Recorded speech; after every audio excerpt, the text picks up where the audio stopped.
Salam berjumpa kembali Bapak Ibu Saudara-saudari yang terkasih dalam Tuhan.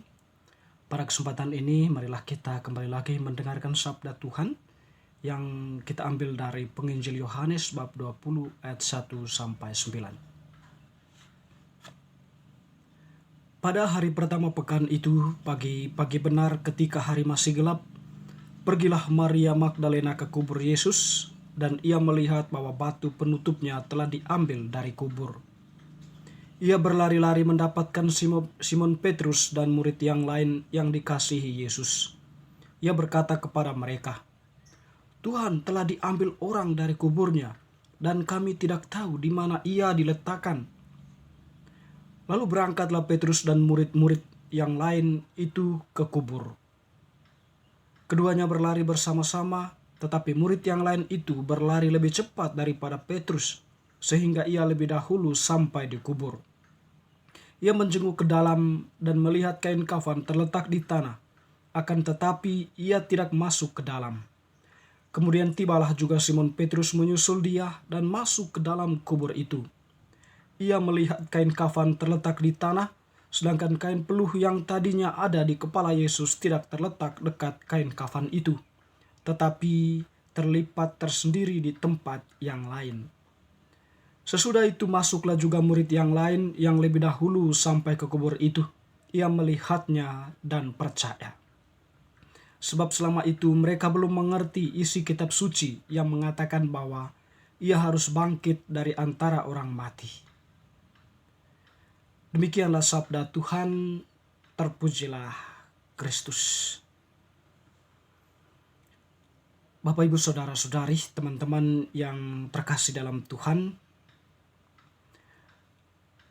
Yesus sendiri sudah sering mengatakan kepada para muridnya bahwa ketika dia akan mengalami penderitaan, tentu penderitaannya disertai dengan kebangkitan. Atau boleh kita katakan bahwa Yesus menerima penderitaan itu dan pada hari yang ketiga dia akan mengalami kebangkitan atau dia akan bangkit dari antara orang mati.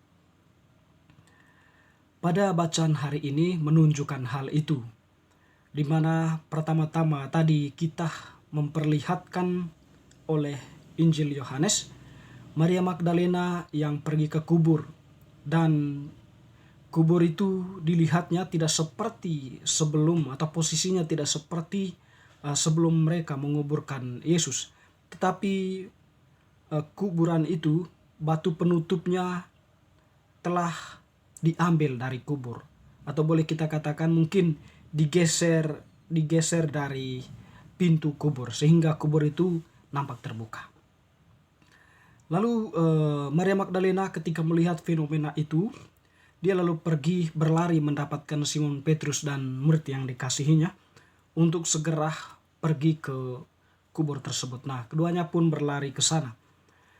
Ketika melihat fakta yang sesungguhnya dari informasi yang disampaikan oleh Maria Magdalena, tentu mereka terheran-heran, atau kedua murid itu terheran-heran antara mayat Yesus itu diambil orang ataukah mengalami kebangkitan, belum pasti mereka alami atau belum pasti berada di dalam logika akal mereka.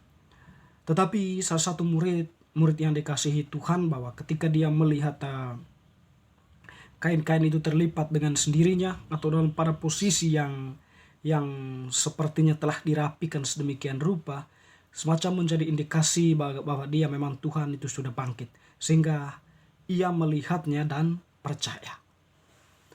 Bapak Ibu Saudara-saudari yang terkasih, Penginjil Yohanes ini memang menampilkan kepada kita atau memberikan pesan kepada kita, memang Tuhan itu sudah bangkit sesuai dengan apa yang telah disampaikannya kepada murid-muridnya, bahwa Yesus akan menderita atau dirinya akan menderita, tetapi pada hari yang ketiga dia akan mengalami kebangkitan.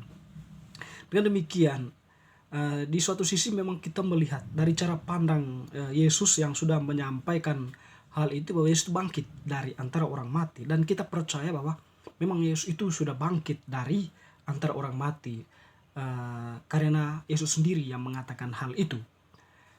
Untuk peristiwa kebangkitan Tuhan bagi kita mempunyai suatu refleksi penting di mana kebangkitan yang dialami oleh Tuhan itu merupakan suatu peristiwa di mana Tuhan menang atas maut, atau Tuhan sudah membuka ruang keselamatan bagi manusia, atau dalam istilah lain bahwa Tuhan di dalam salibnya, dan ketika dia sudah mengalami kebangkitan, dia sudah menyediakan keselamatan objektif bagi manusia.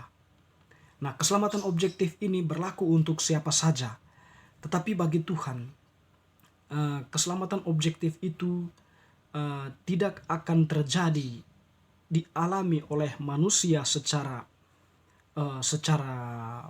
nyata tanpa ada respon balik dari manusia. Dalam arti begini, keselamatan objektif itu membutuhkan juga keselamatan subjektif dari manusia. Artinya, manusia yang telah mendengarkan Tuhan, yang telah mendengarkan sabda-sabdanya, dan mengajak manusia untuk bertindak atas kebenaran dan melakukannya itu dalam kehidupan nyata, di situ manusia telah melakukan suatu tindakan subjektif. Ketindakan subjektif itu landasannya pada ajaran Yesus atau pada firman yang disampaikan oleh Yesus. Ketika manusia bertindak sesuai dengan apa yang diajarkan oleh Yesus, maka keselamatan objektif itu bermakna bagi manusia itu sendiri. Atau penderitaan Tuhan memang sudah membuka hati manusia untuk melakukan apa yang menjadi kehendaknya, sehingga manusia itu pun bisa mencicipi keselamatan yang telah disediakan oleh Tuhan. Teman-teman yang terkasih, sekaligus peristiwa Paskah ini atau peristiwa Tuhan yang bangkit ini juga mau menegaskan kepada kita memang bahwa Tuhan itu tidak hanya mati di kayu salib. Kalau dia itu hanya mati, ya tentu sia-sialah iman kita sebagaimana dikatakan oleh Paulus. Tetapi karena kebangkitannya itu, maka iman kita itu mempunyai makna yang dalam. Setiap orang beriman kepada Tuhan, jadinya di dalam iman itu dia mempunyai harapan bahwa Tuhan sudah membuka jalan keselamatan bagi dirinya. Dan oleh karena itu manusia mempunyai harapan yang kuat akan hidup abadi, akan hidup bahagia bersama Tuhan. Sehingga kita bisa pahami juga bahwa Yesus yang ketika berbicara tentang kehidupan kekal atau hidup bersama Bapa atau kamar yang sudah disediakan bagi manusia, itu semua terjadi di dalam peristiwa Paskah atau peristiwa kebangkitan, di mana manusia diteguhkan harapannya bahwa Tuhan memang mengatakan semuanya itu sungguh-sungguh betul, sungguh-sungguh benar, dan meyakinkan umat beriman. Teman-temanku, saudara-saudari yang terkasih, peristiwa Paskah juga menjadikan momen yang tepat untuk kita untuk semakin beriman teguh kepada Tuhan, untuk semakin setia kepadanya, untuk menyadari juga bahwa memang Tuhan itu sungguh mencintai manusia yang berdosa.